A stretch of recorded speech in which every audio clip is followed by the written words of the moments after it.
तो कैसे हैं आप लोग। स्वागत है आपका हमारे इस चैनल केमिस्ट्री विद फन में। अब तक जो हमारी यूनिट चल रही थी वो इलेक्ट्रोकेमिस्ट्री, जो कि सेकंड यूनिट है आपकी क्लास 12th की, वो हमने लगभग फिनिश कर दी थी। आज इस चैप्टर का आपका लास्ट टॉपिक, लास्ट आपकी लेक्चर होने वाला है।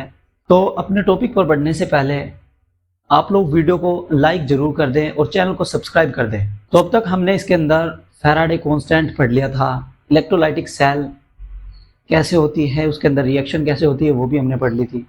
अब उसके आगे के जो टॉपिक हैं वो उसके बारे में हम आज पढ़ेंगे। तो चलते हैं अपने टॉपिक पर। तो अब तक हमने इलेक्ट्रोलाइसिस के बारे में पढ़ लिया था अपने पिछले लेक्चर में। Electrolytic cell, electrolysis, Faraday law, ये सब हमने पढ़ लिए थे। तो अब हम पढ़ेंगे प्रोडक्ट्स ऑफ इलेक्ट्रोलाइसिस। जो आपका इलेक्ट्रोलाइसिस होता है उसके प्रोडक्ट किस पर डिपेंड करते हैं, कैसे करते हैं, इसके 3 पॉइंट दिए हैं। Products of electrolysis depend on the nature of material electrolyzed and the type of electrode used। जिस तरीके के आप इलेक्ट्रोड यूज करेंगे उनकी नेचर, उनके मटेरियल पर ही डिपेंड करेगा आपका इलेक्ट्रोलाइज का जो प्रोडक्ट है। जैसे आपका HCl, NaCl वो आप डालते हैं इलेक्ट्रोलाइसिस के लिए, जो डिसोसिएशन करके आयंस प्रोड्यूस करते हैं, तो वो डिपेंड किस पर करेगा, आपका नेचर ऑफ मटेरियल जो आपने यूज किया है इलेक्ट्रोड के लिए।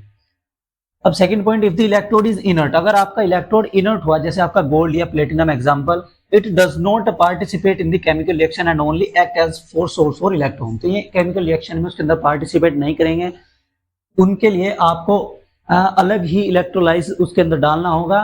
तो जैसा आपका इलेक्ट्रोड होगा उसी के बेस पर आप इसके अंदर इलेक्ट्रोलाइसिस डालेंगे। अगर आपका इलेक्ट्रोड रिएक्टिव होगा, it participate in electrode reaction में, वो पार्टिसिपेट अच्छी तरीके से करेगा।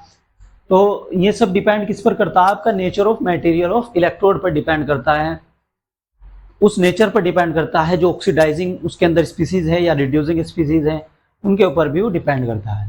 तो आपका हो गया प्रोडक्ट ऑफ इलेक्ट्रोलाइसिस। तो चलते हैं अपने अगले टॉपिक पर, बैटरीज। तो अब चलते हैं अपने अगले टॉपिक पर, जो कि टॉपिक है आपका बैटरीज। अब पढ़ते हैं बैटरीज के बारे में, कितने टाइप की आपकी बैटरी होती है, कैसे कैसे बैटरी की रिएक्शन होती है, वो सब हम इसके अंदर पढ़ेंगे। तो बैटरी आपकी बेसिकली 2 तरीके की होती है। फर्स्ट जो आपकी होती है प्राइमरी बैटरी, सेकंड आपकी सेकेंडरी बैटरी। तो 2 तरीके की आपकी बैटरी होती है। प्राइमरी बैटरी क्या होती है, these type of batteries reaction occurs only once and after use over a period of time battery become dead and can not be used again. ये टाइप ऑफ बैटरी की reaction केवल एक ही बार होती है, फिर बाद में उन्हें यूज करके हम उन्हें दोबारा यूज नहीं कर सकते, तो वे डेड हो जाती है एक तरीके से। तो जैसे आपकी ड्राई सेल इसका एक एग्जांपल है। ड्राई सेल ये रही आपकी, इसके अंदर जिंक कॉपर प्लेटेड ये एनोड होती है, जो इसका बेस वाला पार्ट होता है। जो अपर पार्ट ये आपकी कार्बन रोड जिसे हम कैथोड कहते हैं, और जो आपका अंदर जो ये ब्लैक कार्बन ब्लैक इसके अंदर फिल होता है वो Mn2 plus carbon black plus NH4Cl paste एक इसके अंदर फिल होता है। ये आपकी जो ड्राई सेल होती है, ये आपका रिमोट, आपकी घड़ी, इनके अंदर इसका यूज होता है। इसका जो पोटेंशियल होता है 1.5 वोल्ट अप्रोक्स इसका पोटेंशियल होता है। तो ये आपकी प्राइमरी बैटरी हो गई। अब सेकेंडरी बैटरी क्या होती है, this type of cell after use can be recharge by passing the current through it in the opposite direction so that it can be use again. ये बैटरी जो आपके घर में यूज होती है, जो इन्वर्टर पर आपका बैटरा या बैटरीज लगी हुई है, वो आपकी जो बैटरी होती है वो आपकी सेकेंडरी बैटरी के अंदर आती है। इस बैटरी के अंदर हम क्या कर सकते हैं कि एक बार इसे हम यूज करने के बाद दोबारा से रिचार्ज कर सकते हैं, जिसमें हम करंट को क्या करते हैं, अपोजिट डायरेक्शन में इसके अंदर करंट फ्लो होना स्टार्ट हो जाता है जैसे हम बाहर से करंट अप्लाई करते हैं। तो इसकी रिएक्शन क्या होती है, रिवर्स प्रोसेस में आ जाती है। तो ये रिएक्शन है इसकी।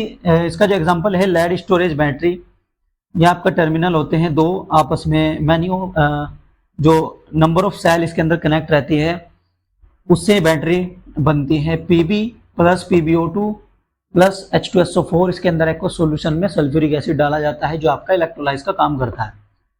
तो PbSO4 और आपका H2O बाहर निकलता है। ये रिएक्शन आपकी कंप्लीट हुई। जब ये भी एनोड और कैथोड हो गए, जब ये रिएक्शन, जब इसकी चार्जिंग की बारी आती है, जब हम इसको बाहर से करंट अप्लाई करते हैं रिचार्ज करने के लिए, तो ये PbSO4 आपका एनोड की तरीके से बिहेव करने लगता है और आपका ये कैथोड की तरीके से। तो ये रिएक्शन रिवर्स होकर इसे दोबारा रिचार्ज कर देती है, तो हम इसका यूज कर सकते हैं।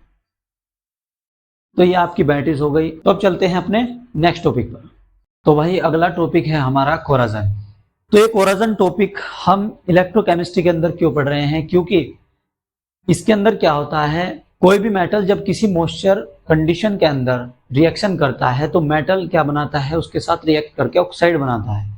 तो वो उसके इलेक्ट्रॉन, जो मेटल के इलेक्ट्रॉन है वो उसके अंदर से लूज हो जाते हैं। जब मेटल के अंदर इलेक्ट्रॉन लूज होंगे तो उसके ऊपर आयंस प्रोड्यूस होंगे, और आयंस प्रोड्यूस होने के कारण यहाँ पर इलेक्ट्रॉन फ्लो होता है, जिसके कारण बहुत ही माइनर सा आपका पोटेंशियल क्रिएट होता है। इसलिए हम इसके अंदर इलेक्ट्रोकेमिस्ट्री के अंदर इस टॉपिक को पढ़ रहे हैं।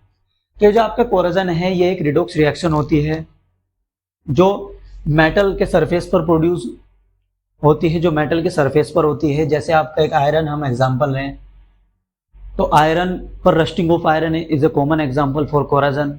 आपका गोल्ड हो गया, सिल्वर का ब्लैक पड़ना, आपका जो कॉपर है उस पर ग्रीनिश आ जाना, ये सब कोरोजन के एग्जांपल है। तो कोरोजन, अब ऑक्सीडेशन, इसके ऊपर दो रिएक्शन होती है, ऑक्सीडेशन और रिडक्शन। अब आपका जैसे आयरन का एग्जांपल है तो आयरन Fe2 पॉजिटिव, इसने 2 इलेक्ट्रॉन अपने रिड्यूस कर दे ऑक्सीजन के साथ रिएक्शन करके। तो एनोड ये आपकी एक रिएक्शन हो गई, इसके ऊपर सब माइनर सा पोटेंशियल क्रिएट हो गया -4.44 वोल्ट। फिर रिडक्शन जो प्रोसेस हुआ वो ऑक्सीजन और 4 हाइड्रोजन के एटम, क्योंकि H2O मॉलिक्यूल्स जो उसके अंदर उसके सरफेस पर मौजूद है, उनके साथ रिएक्शन हुई। तो इसके ऊपर जो एनोड के ऊपर जो सब माइनर सा पोटेंशियल आया वो 1.23 वोल्ट। तो ये एनोड की तरीके से बिहेव करेगा और ये आपका कैथोड की तरीके से। तो ओवरऑल रिएक्शन क्या हो गई आपकी, ये आपकी ओवरऑल रिएक्शन हो गई। तो पूरी जो रिएक्शन है, पूरी जो इसके ऊपर जो वोल्ट आया 1.67 वोल्ट इसके ऊपर क्रिएट हो गया। तो ये आपका कोरेडिव नेचर का ये Fe2O3 ये आपकी कोरोजन क्रिएट करती है किसी भी मेटल सरफेस पर। ये आयरन का एग्जांपल है, यहाँ पर गोल्ड भी हो सकता है, प्लेटिनम, आपके जितने मेटल है वो सब। तो इससे प्रिवेंट करने के लिए हम पेंट का यूज करते हैं, वार्निश यूज करते हैं। तो आपके जो इस चैप्टर के अंदर टॉपिक जो कोरोजन है उसके अंदर केवल इतना ही बताया गया है। बाकी आप हायर क्लासेस के अंदर पढ़ेंगे कि इनकी रिएक्शन किस तरीके से प्रोसीड होती है। तो आज के लिए इतना ही, और चैनल को सब्सक्राइब करें, लाइक करें हमारी वीडियो को। जय हिंद, जय भारत।